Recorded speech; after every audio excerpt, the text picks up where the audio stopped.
오늘의 주요 뉴스입니다. 정부는 오미크론 확산이 본격화하면 당분간 확진자 증가는 불가피하다고 밝혔습니다. 또 현재 위중증 환자가 감소하고 있지만 확진자가 급증하면 1, 2주 시차를 두고 위중증 환자 수도 증가할 것으로 예상했습니다.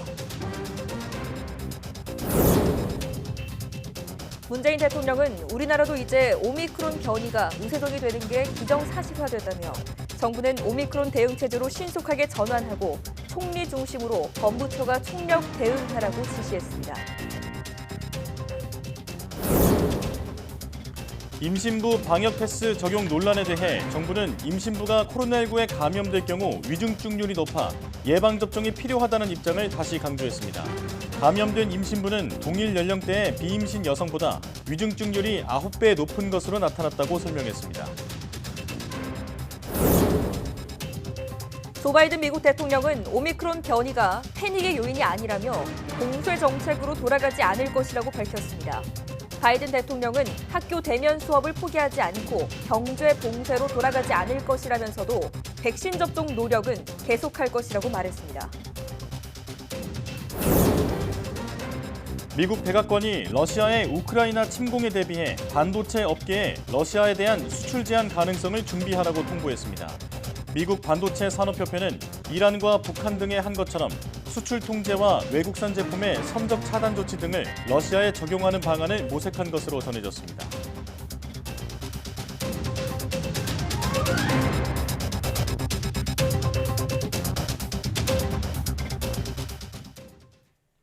여러분 안녕하십니까? 사이언스 투데이 시작합니다.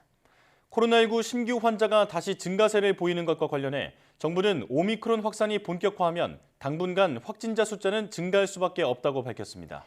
손영래 중앙사고수습본부 사회전략반장은 한동안 확진자 수는 늘 것이라며 위중증, 사망자 등 피해 규모를 줄이는 데 중점을 둘 것이라고 설명했습니다. 이어 신규 확진자 수가 7,000명대를 기록했던 지난달 15일에서 17일에는 60세 이상 비중이 30% 내외로 다수가 위중증으로 연결됐지만 20일 기준으로는 비중이 9.5% 수준이라며 의료 대응에 여력이 있다고 평가했습니다. 또 고령층 환자가 꾸준히 감소하는 것은 3차 접종이 신속하게 이루어졌기 때문이라고 설명했습니다. 다만 방역당국은 오미크론 변이 확산에 따라 확진자가 급증하면서 1, 2주 시차를 두고 결국 위중증 환자 수가 다시 증가할 것으로 예상했습니다. 이집트를 방문하고 있는 문재인 대통령은 오미크론 변이가 빠르게 확산하는 것에 대해 정부는 그동안 준비해온 오미크론 대응 체제로 신속하게 전환하고 국무총리 중심으로 법무처가 총력 대응하라고 지시했습니다. 문 대통령은 이집트에서 국내 코로나19 상황을 보고받은 뒤 우리나라도 이제 오미크론 변이가 우세종이 되는 게 기정사실화됐다면서 이같이 지시했다고 박경미 청와대 대변인이 전했습니다. 또 국민들께도 오미크론 상황과 정보를 소상히 알리고 협조를 구할 필요가 있다고 말했습니다. 이어 다행스러운 것은 위중증 환자 발생 수가 지속적으로 줄어들고 있다는 점이라며 지금까지 그랬듯이 이번에도 함께 힘을 모으면 오미크론 파고를 반드시 이겨낼 수 있다고 강조했습니다. 오미크론 확산에 따른 확진자 급증에 대비해 방역당국은 동네 의원의 코로나19 진료 참여는 단계적으로 이루어질 것이라고 밝혔습니다. 손영래 중앙사고수습본부 사회전략반장은 위험 요인이 적은 환자에 대해 재택치료와 동네 병원의 역할을 확대할 것이라고 설명했습니다. 손 반장은 다만 일정 시점에 의료 체계가 완전히 바뀌는 방식은 현장의 혼란이 너무 크다며 동네 의원의 오미크론 대응 참여는 점진적으로 진행돼야 한다고 강조했습니다. 당국은 의료 대응 체계 개편안을 구체화하는 작업을 진행 중이라며 21일에 발표할 계획이라고 설명했습니다. 방역당국은 오미크론 확산으로 환자 발생이 급증하는 일부 국가에서 백신 미접종군에 해당하는 소아 연령대의 입원율이 증가하고 있다며 국내에서도 비슷한 상황이 나타나는지 면밀하게 지켜보고 있다고 밝혔습니다. 권준욱 중앙방역대책본부 제2부본부장은 20일 브리핑에서 이같이 말하고 다른 연령층에서도 미접종자 가운데 환자 발생과 위중증이 증가할 가능성이 크다고 덧붙였습니다. 이어 3차 접종을 조속히 맞춰줄 것을 다시 한번 권고한다고 강조했습니다. 코로나19 백신 3차 접종 뒤 2, 3주가 지나면 오미크론을 무력화할 수 있는 중화 항체가 최대 29배 늘어나는 것으로 확인됐습니다. 질병관리청 국립보건연구원 국립감염병연구소는 국내 코로나19 백신 접종군을 대상으로 3차 접종 전후 중화 항체가를 비교해 이같이 발표했습니다. 조사 결과 아스트라제네카로 1, 2차 접종을 마친 뒤 화이자로 추가 접종을 진행한 그룹에서는 3차 접종 전보다 오미크론에 대한 중화 항체가가 28.9배 늘었습니다. 화이자로만 3차 접종까지 진행한 그룹에서는 접종 전보다 오미크론 중화 항체가가 17배, 아스트라제네카로 1차 접종 뒤 화이자로 2, 3차 접종을 마친 그룹에서는 10.5배 늘었습니다. 방역당국은 오미크론 변이의 백신 효과가 델타보다 떨어지더라도 3차 접종 효과는 분명히 확인됐다며 오미크론 확산 상황에서 3차 접종을 하는 것이 강력한 방어 무기가 될 수 있다고 강조했습니다. 임신부에 대한 방역 패스 적용을 두고 논란이 지속되는 가운데 정부는 임신부가 코로나19에 감염되면 위중증률이 높아 예방접종이 필요하다는 입장을 다시 강조했습니다. 중앙재난안전대책본부는 방역 패스 예외 발표 후 임신부 방역 패스와 관련된 논란이 생기고 있다며 방역 당국은 일단 코로나19 고위험군인 임신부는 예방접종이 필요하다고 안내해드리고 있다고 밝혔습니다. 손영래 중앙사고수습본부 사회전략반장은 감염된 임신부는 동일 연령대의 비임신 여성보다 위중증률이 9배 수준으로 증가하는 것으로 나타났다고 강조했습니다. 이어 미국에서도 임신부 코로나19 환자는 비임신 여성에 비해 중환자실 입원은 3배, 인공호흡기 치료는 2.9배, 사망률은 1.7배 올라간다는 연구 결과가 있었다고 설명했습니다. 세계보건기구 WHO는 지난주 코로나19 신규 확진자가 1,800만 명 넘게 보고됐지만 증가율은 다소 둔화했다고 밝혔습니다. 현지 시각 19일 WHO의 주간 역학 보고서에 따르면 지난 10일에서 16일 전 세계적으로 코로나19 확진자는 1,873만 9천여 명으로 보고됐습니다. 이는 전주 대비 20% 증가한 수치지만 증가율은 다소 감소했습니다. 전주의 신규 확진자 증가율은 55%였고 그보다 한 주 전에는 71%였습니다. 지역별로는 동남아시아가 145%로 지난주 가장 큰 신규 확진자 증가율을 보였고 동지중해 68%, 서태평양 38%, 미주 17%, 유럽 10% 등의 순이었습니다. 아프리카는 신규 확진자가 27% 줄었습니다. 16일 현재 누적 확진자는 3억 2,361만여 명, 누적 사망자는 552만 9,600여 명입니다. 오미크론 변이로 코로나19가 폭발적으로 확산하던 미국에서 약 한 달 만에 신규 확진자가 감소했습니다.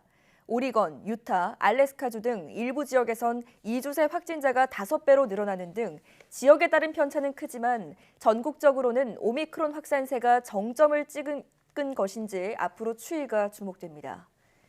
뉴욕타임스는 현지 시각 18일 기준 미국의 7일간 하루 평균 신규 코로나19 확진자를 75만 6,752명으로 집계했습니다. 2주 전보다 1.38배로 늘었는데 지난 10일까지만 해도 증가율이 3배가 넘었던 것에 비춰보면 증가세는 둔화한 겁니다. 하지만 후행 지표인 입원 환자는 18일 기준 하루 평균이 2주 전보다 47% 늘며 15만 6,894명으로 집계돼 또다시 대유행 최고치를 기록했습니다. 조 바이든 미국 대통령이 취임 1주년을 하루 앞두고 연 기자회견에서 오미크론이 패닉의 요인은 아니라며 경제 봉쇄로 돌아가지 않을 것이라고 밝혔습니다. 물가 급등에 대해서는 현재 추진 중인 법안이 해법이라며 고용을 늘리고 물가를 잡을 것이라고 강조했습니다. 워싱턴 강태욱 특파원의 보도입니다.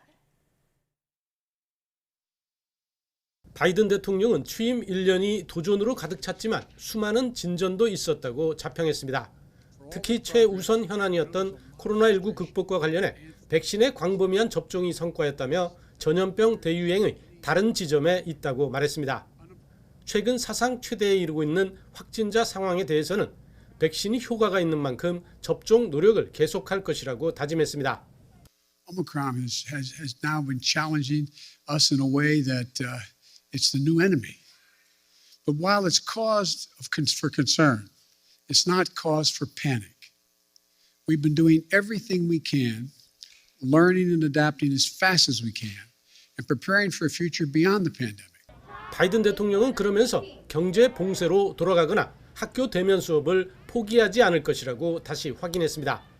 다만 최근 검사가 제대로 이뤄지지 않은 데 대해서는 확대 노력이 부족했다고 인정했습니다. Look, we're also increasing testing. Should we have done more testing earlier? Yes, but we're doing more now. 지지율 하락의 결정적인 요인으로 지적되는 물가 급등은 현재 의회에 계류 중인 더 나은 재건법이 답이라고 설명했습니다. 법안이 통과되면 경제 활성화와 고용이 촉진되고 공급망 실패도 해결될 수 있다는 겁니다. The best thing to tackle high prices is a more productive economy with greater capacity to deliver goods and services to the American people. And a growing economy. 그런 만큼 처리가 시급하다고 의회에 촉구했습니다. 바이든 대통령은 현재의 정책 방향을 그대로 밀고 나가겠다는 뜻을 분명히 한 것으로 해석되고 있습니다. 민주당 내 반대파와 공화당을 설득하거나 넘어설 수 있는 정치력을 발휘해 정책을 현실화할 수 있을지 주목되고 있습니다. 워싱턴에서 YTN 강태욱입니다.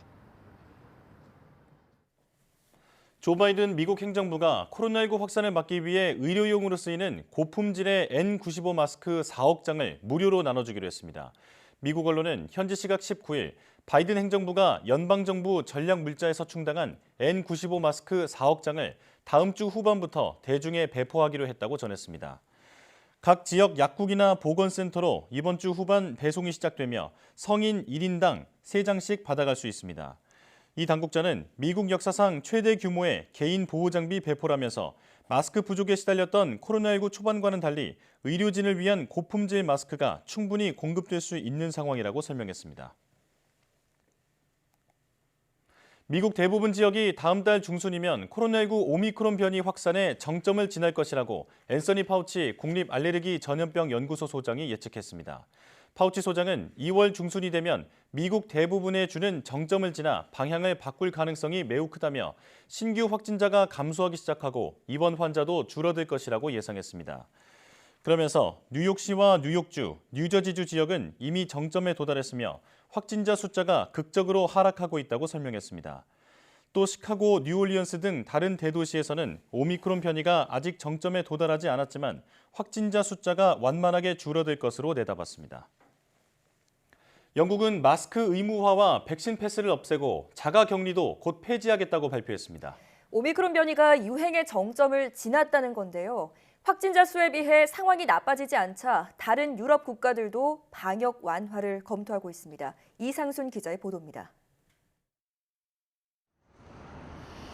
영국이 오미크론 변이 이전으로 돌아갑니다.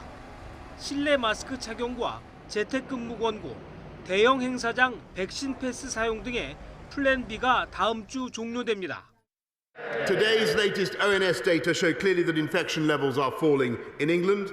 And while there are some places where cases are likely to continue rising, including in primary schools, our scientists believe it is likely that the Omicron wave has now peaked nationally. 존슨 총리는 자가격리 규정은 3월에 만료되는데 그 이전에 조기 폐지를 추진하겠다고 말했습니다. 위드 코로나 복귀 선언이면서 한편으론 봉쇄 조치 중 내로남불 파티로 곤경에 몰린 존슨 총리의 국면 전환 카드입니다. We will trust the judgment of the British people and no longer criminalize anyone who chooses not to wear one. 영국의 확진자는 이달 초 22만 명에 비하면 줄긴 했지만 여전히 9만 명을 넘었습니다. 프랑스는 또 기록을 경신했습니다. 지난 17일 확진자가 무려 46만 명을 넘었습니다. 하지만 오미크론 여파로 위중증 환자는 오히려 전보다 감소한 3,900여 명에 머물렀습니다. 오스트리아도 상황이 비슷합니다. 18일 확진자가 3만 명에 육박했지만 상황은 오히려 호전되고 있습니다. Belastung und vor allem aber auch die Intensivbettenbelastung stabil ist, ja sogar ein wenig besser als vorhergesagt. 인구 580만 명 중 120만 명이 감염되고도 여전히 확진자가 3만 명이 넘는 덴마크도 지난 16일부터 영화관과 박물관 문을 다시 여는 등 방역 규제를 완화했습니다. 오미크론이 위드 코로나를 앞당길 게임 체인저가 될 수 있을지 유럽이 먼저 시험대에 올랐습니다. YTN 이상순입니다.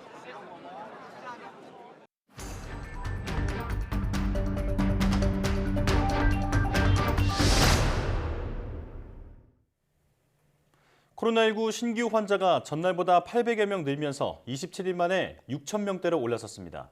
오미크론 확산의 영향으로 보이는데 정부는 당장 21일 전후로 국내에서도 오미크론이 우세종이 되고 하루 확진자도 7천 명대로 늘 것으로 보고 있습니다. 자세한 내용 코로나19 브리핑에서 알아보겠습니다. 백순영 가톨릭대 의대 명예교수 나와 계십니다.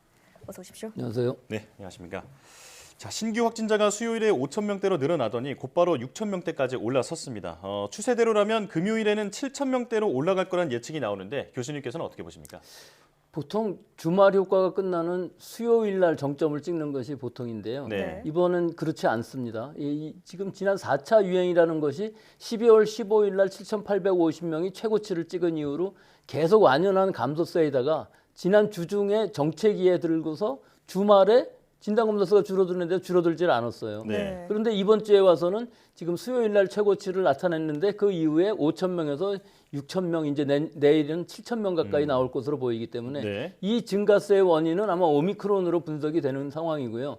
50%를 넘어가는 것으로 또 방역당국에서는 21일로 예측한 것이 내일이거든요. 예. 늦어도 이번 주말에는 아마 50%를 넘어가면서 이 증가세는 좀 더 급격해질 것으로 보입니다. 네.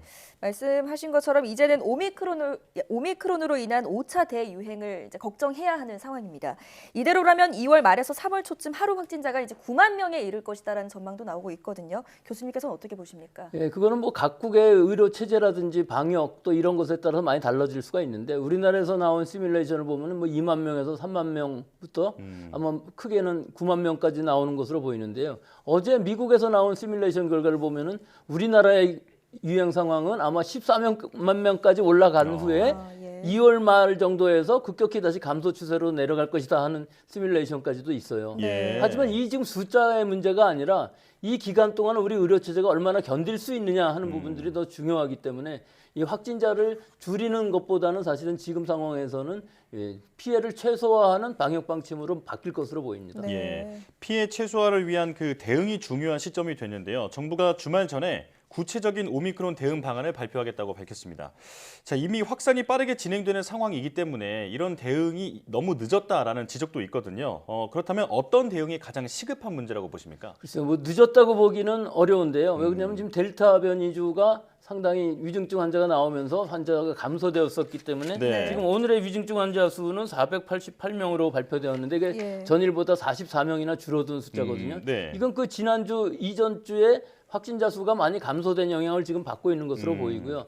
지금 오미크론에 대응하기 위한 새로운 의료 체제를 만드는 것이 중요하겠죠. 예. 방역 당국의 얘기로는 이것은 병의원에서 1차 의원들을 중심으로 해갖고 관리를 하게 하는 것인데 갑자기 바꾼다기보다는 단계적으로 하는 것이 좋겠다 하는 것이거든요. 네. 그 말도 맞는 말씀이기는 합니다. 하지만 지금 6, 7천 명이라고 하지만 이게 해외 사례를 보더라도 1주 만에 2배씩 늘어나는 상황들이 일어나고 있기 때문에 실제 우리가 갖고 있는 시간은 1, 2주에 불과하다고 봅니다. 네. 일본의 경우를 보면은 1월 초에 500명에 불과하던 것이 지금 4만 명까지 올라갔거든요. 그렇죠. 네. 지금 20일 3주밖에 안 됐어요. 이렇게 빠른 상황도 있을 수가 있기 때문에 이것을 단계적으로 한다는 것은 좀 어려워 보이고요. 실제로 지금 동네 병의원에서 어떻게 일반 의원들에서 진료를 할 수 있을 것인지 아마 그건 불가능할지는 모르겠습니다. 네. 전체가 다 한다기보다는 일부 지정을 해서 병의원에서 진단과 치료, 관리 이런 것들을 하게 되는데 사실은 이 부분의 체제가 아직까지는 다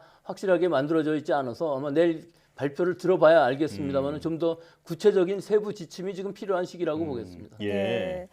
자, 또 최근 오미크론 확산으로 정부가 재택 치료를 확대를 했지 않습니까? 동거인에 대한 전파가 지금 새로운 문제로 떠오르고 있는데 실제로 재택 치료 중에 가족이 잇따라서 감염되는 사례도 나오고 있습니다. 뭐 주기적인 환기를 해라, 뭐 KF94 마스크를 착용해달라 이런 권고 말고 좀 효과적인 그 가족 내 전파를 막을 수 있는 방법이 있을까요? 사실 효과적이라기보다는 지침으로 마련되어 있는 것은 있었습니다. 네. 델타는 사실은 오미크론에 비해서는 좀 더 전파력이 약하지만 가정 내에서 이 확진자와 같이 동거하는 상황에서 감염되는 사람들은 많이 있어 왔거든요. 네. 그러니까 KF94 또 2m 거리 두기의 대화, 즉 가정 내에서 2m 거리를 두고 대화하기도 사실은 쉽지 않은 상황입니다. 그렇죠. 네. 그다음에 환자와 식사를 따로 하고 침실을 따로 하고 화장실 따로 쓰고 하는 것들은 다 알려져 있는 부분들이고요. 네. 가능한 환자의 접촉한 면들은 전부 살균제로 소독을 철저히 하면서 지금 이 격리 기간을 견딘다면은 감염이 안 될 수도 있겠습니다만 예. 오미크론의 경우는 우리가 지금 처음 보는 전파력이기 때문에 그렇죠. 거의 실내에서는 공기 감염에 가까워서 네. 가능한 한 동거인이 없이 혼자 생활할 수 있다면은 이 동거인에 의한 감염 전파뿐만 아니라 이 동거인이 외출했을 경우에 있어서 허가를 받고 외출을 할 수 있는 상황이기 때문에 네. 외출을 했을 때 지역사회 전파도 우려가 되는 부분들이 있어서 네. 가능하면 혼자 재택 치료를 받는 것이 더 좋을 것으로 봅니다. 예, 이미 뭐 지침이 있지만 지키기 쉽지 않은 게 현실이기 때문에 뭐 어떤 완전한 격리를 한다든지 하는 방안을 찾아봐야겠습니다. 자, 정부가 방역 패스 적용 예외 대상을 확대했는데 여기에 임신부가 포함되지 않으면서 논란이 계속 일고 있거든요. 자, 보건당국은 임신부가 일반 여성보다 중증화율이 이 9배나 높기 때문에 예방 접종을 반드시 해야 한다 이렇게 권고를 하고 있는데요. 교수님께서는 어떻게 보십니까? 예, 그 말이 틀리는 말은 아닙니다. 굉장히 세포 분열이 빠른 태아에 감염이 된다면은 사실은 굉장히 여러 가지 부작용들, 후유증들이 나올 수가 있는 상황이기 예. 때문에 예. 예방 접종을 받는 것이 이득이 훨씬 크다는 것은 맞습니다. 하지만 여기서 우리가 중요한 부분은 뭐냐면은 파이자나 모더나 같은 mRNA 백신은 우리가 개발한 적이 얼마 안 됐기 때문에 네. 지금 상황에서 보면 단기적인 부작용도 그렇지만 장기적인 부작용, 특히 태아에 어떤 영향을 미칠지 우리는 지금으로서는 불확실성이 분명히 남아 있는 부분이기 때문에 네. 그렇죠. 이런 부분을 우려해서 예방 접종을 못 받는 임신부들은 좀 보호해 줘야 되지 않을까 하는 생각이고요. 다만 선택지가 하나 생겼습니다, 우리한테.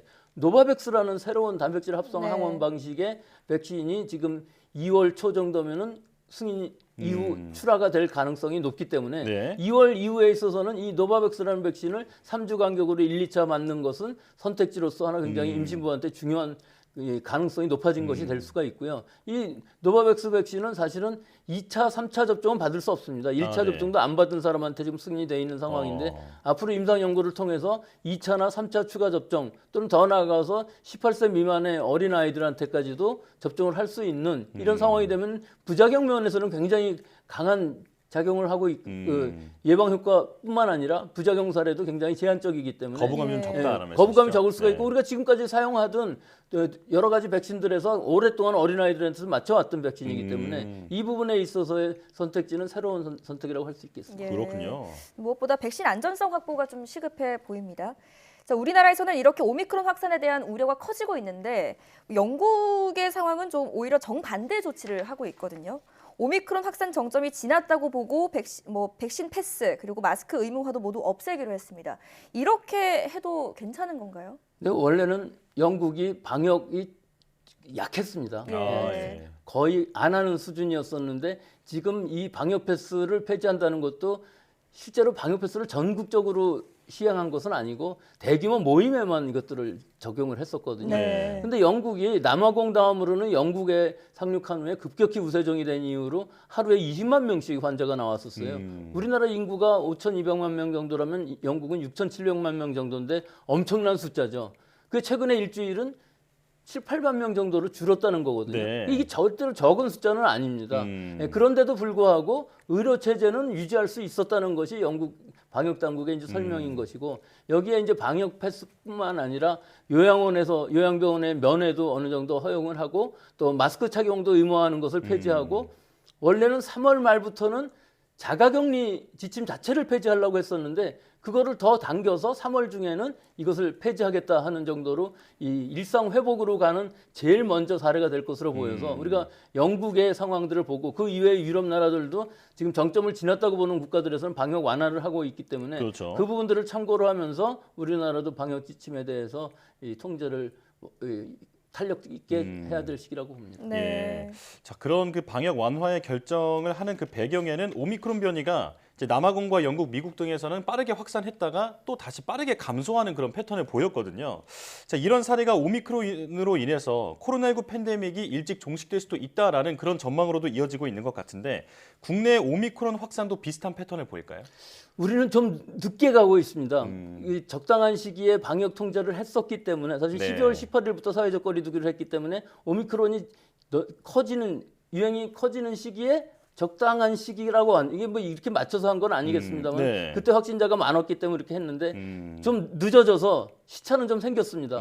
그런 만큼 우리는 다른 나라를 볼 수가 있겠죠. 모니터링 예. 부분들이 분명히 있는데 대부분의 나라들에서 3, 4주에 우세종이 된 후에 굉장히 폭발적인 유행을 하면서 그 이후에는 또 급격하게 떨어진 것이 있습니다. 네. 여러 가지 사례들이. 일본의 경우에 있어서는 더 급격하게 증가를 하고 있죠. 근데 일본은 좀 방역이 많이 다르고요. 예. 일본은 방역이 완화 정도가 아니라 진단검사도 적고 여러 가지 상황들이 우리랑은 비교할 정도가 아닌데 뭐 거의 방역 패스는 시작부터도 못한 상황이거든요. 예. 그래서 우리도 2월 말 3월 초 정도까지 정점을 이룬다면 그것이 몇만 명이 됐든 그 이후에는 급격한 감소가 될 수가 있기 때문에 사실은 이 오미크론 바이러스를 없앤다는 건 어렵습니다. 네. 코로나19는 종식은 어렵고 많은 사람들이 지금 우리나라에서는 접종을 받아서 85% 이상이 접종 완료가 된 상황이기 때문에 여기에 덧붙여서 자연 면역까지 덧붙여진다면 사실은 완전한 면역에 가까워지기 때문에 예. 전체적으로 봤을 때는 집단 면역에 가까운 상황까지 갈 수가 있어서 예. 그렇다면 이제 먹는 치료제도 있고 백신도 있고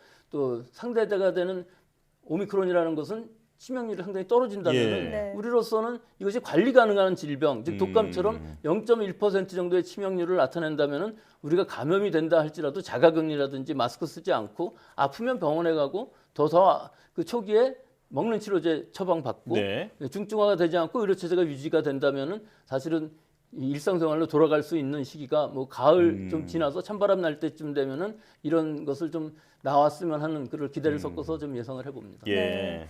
자, 말씀하신 것처럼 우리나라는 지금 다른 국가에 비해서 시차가 조금 있는 상황이니까 앞으로도 계속해서 해외 사례와 국내 상황을 좀 면밀하게 모니터링 해야겠습니다. 지금까지 가톨릭대 의대 백순영 명예교수와 함께했습니다. 잘 들었습니다.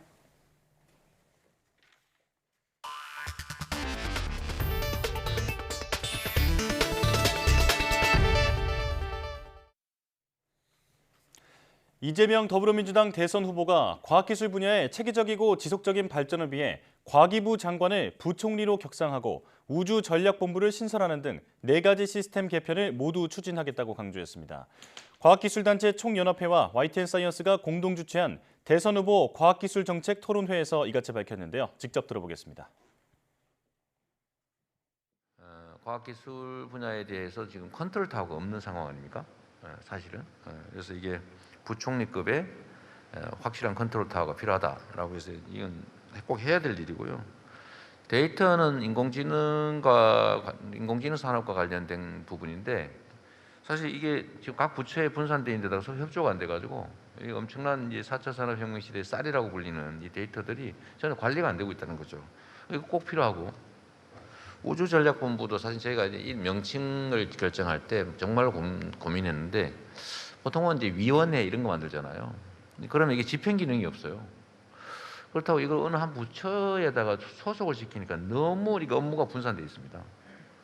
그래서 이거를 이제 집행 기능까지 가지면서도 전 부처를 이렇게 관통하는 뭔가 이렇게 우주 전략 사업을 해내려면 결국 이것밖에 방법이 없겠다. 이 중에 하나를 고르긴 정말로 어렵고요. 안 고르고 이거 다 100% 다 해야 되니까 4개가 똑같다 이렇게 좀 생각해 주면 좋겠고. 과학기술단체 총연합회와 YTN사이언스가 공동 주최하는 대선 후보 초청 과학기술 정책 토론회는 각 후보와의 단독 대화 형식으로 차례로 진행됩니다. 오는 27일에는 국민의당 안철수 후보 초청 토론회가 진행되고 다음으로 국민의힘 윤석열 후보 토론회가 이뤄질 텐데 윤석열 후보의 세부 일정은 아직 정해지지 않았습니다. 토론회는 각 후보의 기조 연설에 이어 연령대별로 구성된 6명의 과학계 패널의 질의와 응답으로 진행됩니다. YTN사이언스는 토론회를 모두 생중계로 보내드릴 예정입니다. 지난해 12월 생산자 물가지수가 1년 만에 또 큰 폭으로 올랐습니다. 한국은행은 지난해 12월 생산자 물가지수가 1년 전 같은 달보다 9% 오른 113.22로 집계됐다고 밝혔습니다. 항목별로 보면 국제 유가 상승 등의 영향으로 석탄과 석유 제품이 61.3% 폭등해 전체 물가 상승률을 이끌었습니다. 2021년 한 해 평균으로 보면 평균 생산자 물가지수는 1년 전보다 6.4% 오른 109.6으로 2011년 이후 10년 만에 가장 높은 상승률을 기록했습니다. 코로나19 확산 첫 해인 재작년 취업자 10명 중 1명은 정부와 공기업 등 공공부문에서 일자리를 얻은 것으로 나타났습니다.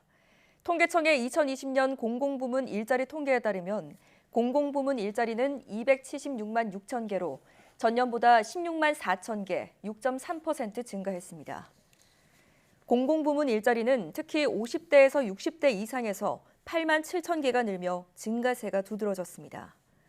공무원 일자리는 전년 대비 3만 5천 개 늘면서 역대 최대치를 기록했습니다.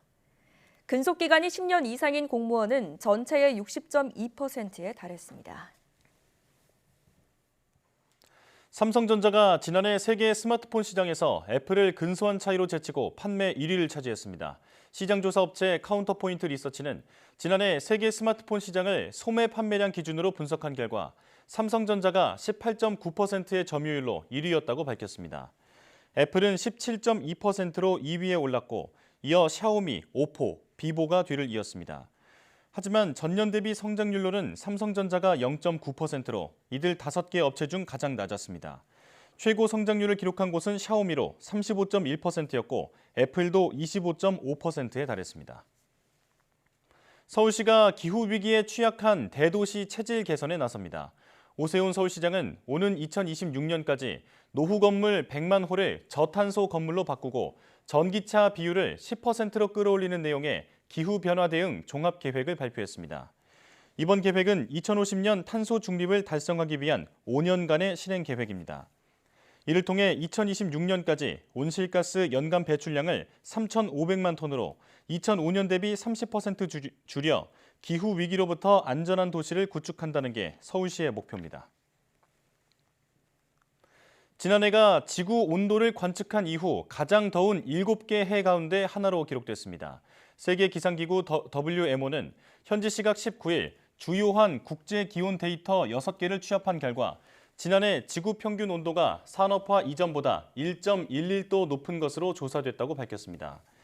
이에 따라 지구 온도는 2015년 이후 7년 연속으로 산업화 이전보다 1도 이상 높은 것으로 기록됐습니다.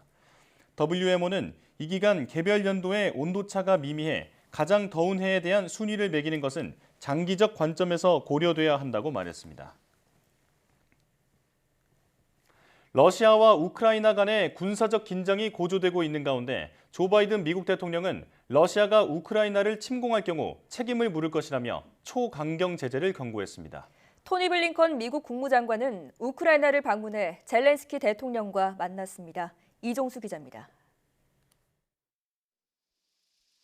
바이든 대통령은 러시아가 우크라이나를 침공한다면 재앙이 될 것이라며 초강경 대응을 공언했습니다. But if they actually do what they're capable of doing with the force amassed on the border, it is going to be a disaster for Russia if they further invade Ukraine, and that our allies and partners are ready to impose severe cost. 바이든 대통령은 그러면서 러시아은행이 달러를 결제할 수 없을 것이라고 말해 초강력 금융제재가 이뤄질 것임을 경고했습니다. 러시아가 우크라이나 접경지대에 약 10만 명의 병력을 배치하는 등 군사적 긴장이 고조되고 있는 가운데 토니 블링컨 미국 국무장관이 우크라이나를 방문해 젤렌스키 대통령을 만났습니다. 블링컨 장관은 러시아의 공격을 막기 위해 끈질긴 외교 노력을 계속해 나가면서 우크라이나의 국방력 강화 노력도 지속할 것이라고 말했습니다. We continue to bolster Ukraine's ability to defend itself and make clear the costs that the United States and Europe will impose on Moscow if it rejects the diplomatic path. 젤렌스키 대통령은 우크라이나 군대의 현대화를 위해 지금처럼 어려운 시기에 미국의 지원이 절대적으로 필요하다고 주장했습니다. І за що я хотів би також з самого початку нашої бесіди подякувати і вам особисто, і президенту Байдену, і адміністрації. 2014년 크림반도 병합 등을 놓고 러시아와 갈등을 빚고 있는 우크라이나는 북대서양 조약기구 나토와 유럽연합 가입을 추진하고 있습니다. 러시아는 이에 대해 우크라이나 등 옛소련 국가들의 나토 가입 금지와 우크라이나 인접 지역에 대한 나토의 무기 배치 금지 등을 요구하고 있습니다. 블링컨 장관은 현지 시간 21일 세르게이 라브로프 러시아 외무장관과 제네바에서 회담을 가질 예정입니다. YTN 이종수입니다. 조 바이든 미국 행정부가 러시아의 우크라이나 침공에 대비한 경제 제재안을 검토 중인 가운데 반도체 업계에 러시아에 대한 수출 제한 가능성을 염두에 두고 준비하라고 통보한 것으로 알려졌습니다. 백악관 국가안보회의 NSC 관계자들은 최근 미 반도체 산업협회에 전화를 걸어 러시아의 우크라이나 침공 시 글로벌 전자제품 공급에 대한 러시아의 접근 차단 등 새로운 대러시아 수출 제한을 준비하라고 말했다고 로이터 통신이 소식통을 인용해 보도했습니다.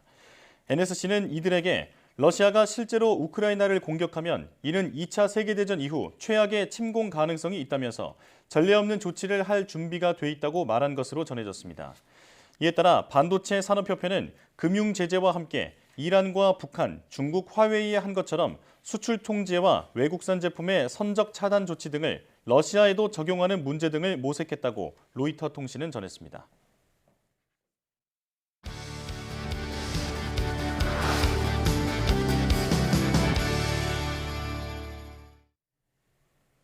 기후변화와 팬데믹이라는 위기 상황 속에서 전 세계적으로 주목받고 있는 분야가 바로 과학기술인데요. 인류 역사를 바꾸기 위한 과학자들의 도전이 이어지고 있는 가운데 오늘은 우리나라 과학 현장의 이야기를 들어보겠습니다. 한국과학기술연구원의 윤석진 원장과 함께 이야기 나눠보겠습니다. 원장님 안녕하세요. 네, 안녕하십니까. 한국과학기술원장 윤석진입니다. 네, 나와주셔서 고맙습니다. 자, 과학기술연구원 키스트는 우리나라 과학계를 대표하는 연구소죠. 자, 우리도 그 키스트의 성과를 자주 전하고 있는데요. 원장님께서 키스트가 어떤 곳인지 직접 소개해 주시죠. 네, 우리나라가 선진국 반열에 올라설 수 있었던 것은 가장 큰 힘은 과학기술에 있었다는 점을 모두 인정하실 것입니다. 예. 네. 키스트는 1966년 설립 이래 우리나라 과학기술 발전에 기여해온 국가 대표 연구소로서 지금도 세계적 수준의 기술 개발을 위해 다양한 분야의 전문가들이 모여 연구에 전념하는 곳이라고 소개해 드릴 수 있겠습니다. 네. 아, 예.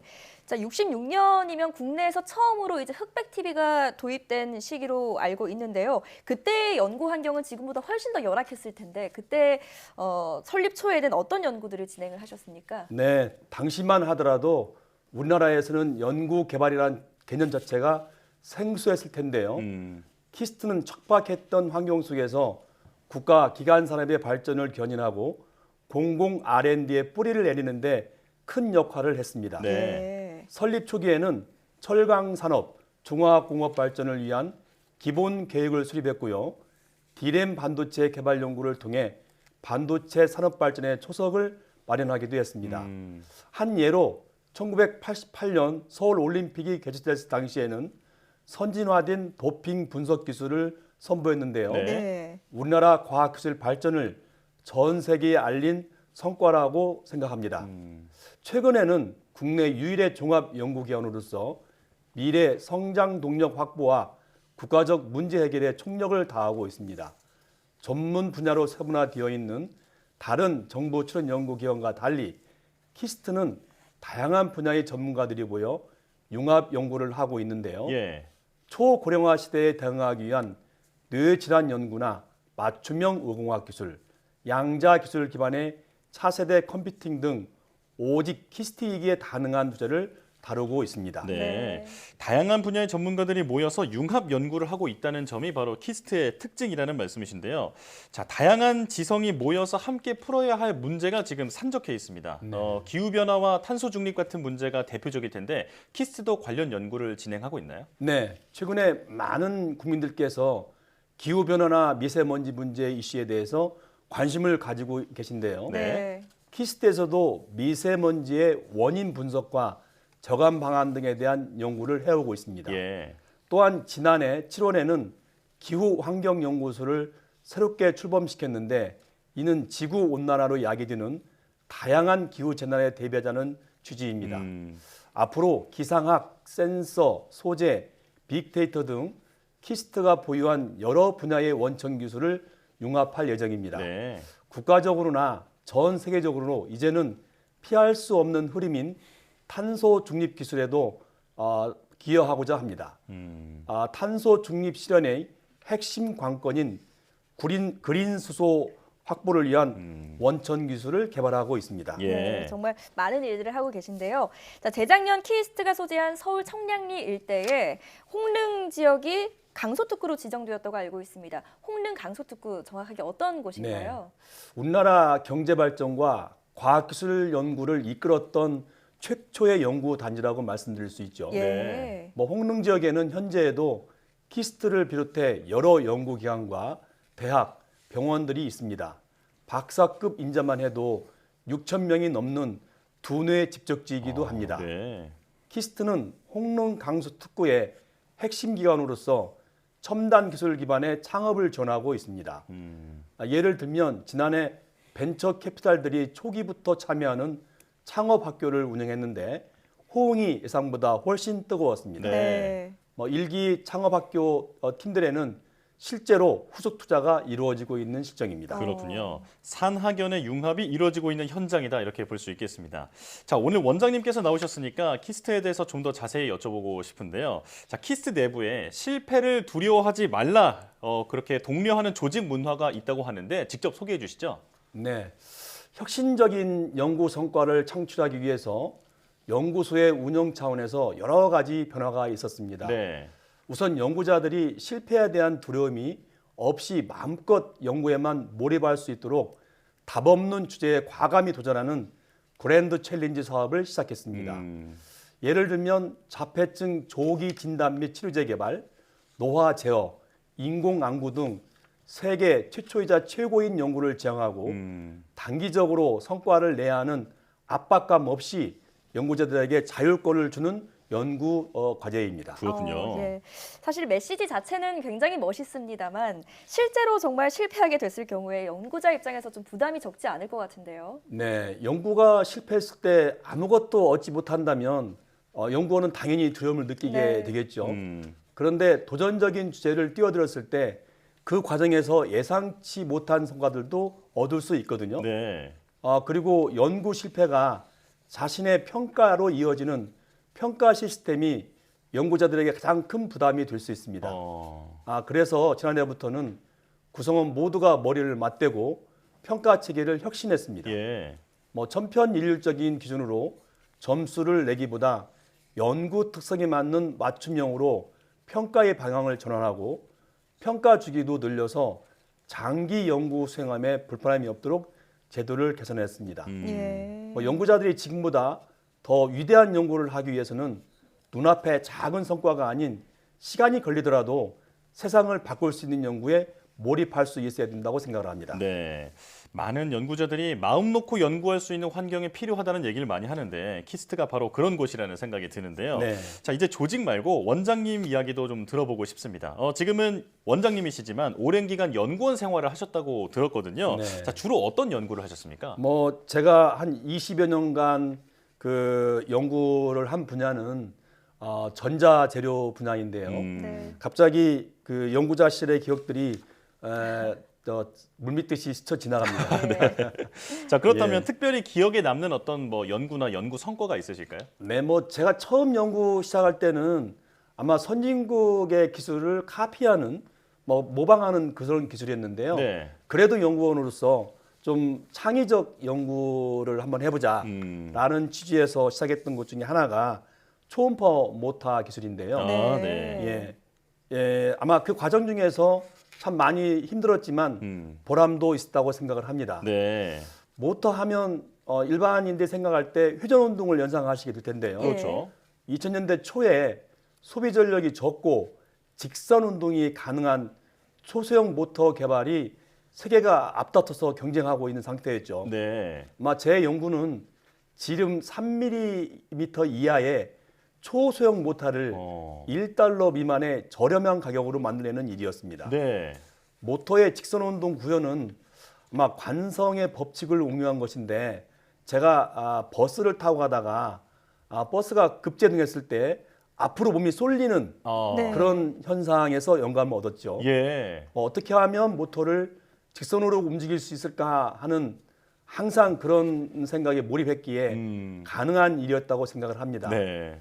이렇게 개발된 모터는 이후 디지털 카메라 등에 적용되어 큰 보람으로 남아 있습니다. 예. 자, 마지막으로 과학자 개인으로서 또 한국과학기술연구원이라는 기관의 대표로서 앞으로의 계획과 포부가 좀 궁금합니다. 네, 제가 몸담고 있는 키스트가 세계적 연구소로 우뚝 설 수 있도록 밑거름을 만들고 키스트를 중심으로 우리나라의 과학기술 혁신 생태계를 만드는 것이라고 말씀드릴 수 있겠습니다. 네. 지난해 국가 전체 R&D 규모가 처음으로 100조를 넘었고 이 중 정부의 R&D 예산만 약 30조 원에 달합니다. 글로벌 기술 패권 경쟁에서 우리나라가 당당히 맞서려면 우리도 세계적인 연구소와 대학 또 인재들이 갖춰져야 된다고 생각을 합니다. 예. 이 자리에서 제가 국민들께 조심스럽게 말씀드리자면 우리 과학자들에게 따뜻한 관심과 많은 응원 부탁드립니다. 아마 연구자는 긍지를 먹고 산다고 생각을 합니다. 네. 과학인들이 자긍심을 갖고 연구에만 매진할 수 있도록 정부에서는 제도와 정책으로 지원해 주시고 국민 여러분께서도 간절히 응원해 주시기를 부탁드리겠습니다. 연구에만 전념할 수 있는 환경 그리고 실패에도 다시 기회가 주어지는 문화가 오늘의 키스트를 만들었다는 생각이 드네요. 자, 앞으로도 우리 과학기술 경쟁력을 위해서 힘써주시기 바라겠습니다. 자, 과학의 달인 한국과학기술연구원 윤석진 원장과 함께했습니다. 고맙습니다. 네, 감사합니다.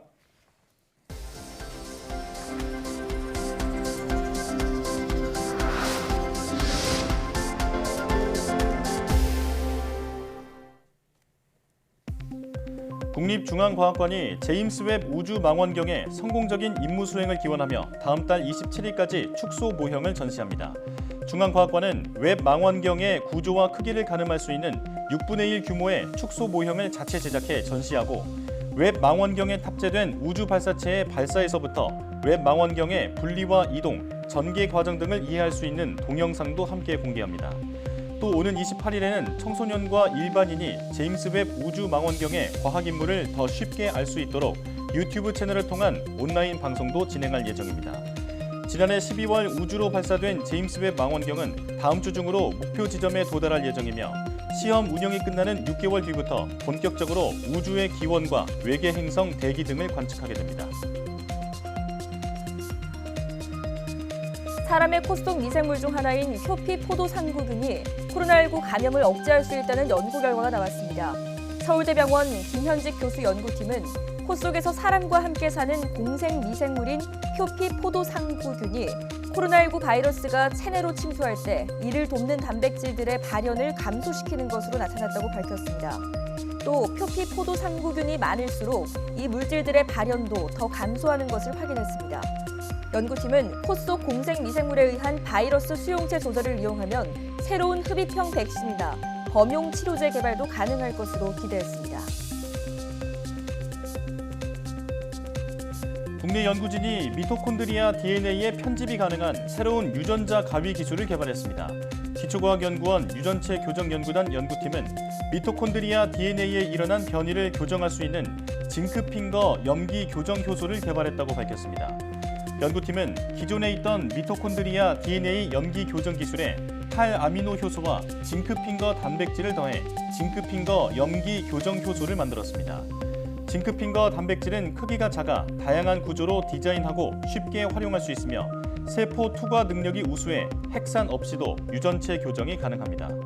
연구팀은 이 기술을 미토콘드리아 유전 질환을 비롯한 난치병 연구는 물론 식물의 엽록체 DNA 등을 교정하는 데도 다양하게 활용될 수 있을 것으로 기대했습니다. 지난해 온라인 동영상 서비스 OTT에 유료로 가입한 사람이 국민의 3분의 1을 넘어선 것으로 조사됐습니다. 방송통신위원회가 전국 만 13세 이상 남녀 6,800여 명을 대상으로 조사한 결과 유료로 OTT를 이용한 사람은 전체 응답자의 34.8%로 전년보다 20.4%포인트 늘었습니다. 주로 이용하는 OTT 서비스로는 유튜브가 65.5%로 가장 많았고 그 다음으로 넷플릭스가 24%, 티빙 웨이브가 각각 4.4% 순이었습니다. 하루 평균 이용 시간은 TV의 경우 지난해 3시간 36분으로 전년보다 3분 정도 감소했지만 OTT 이용 시간은 1시간 16분에서 1시간 20분으로 증가했습니다.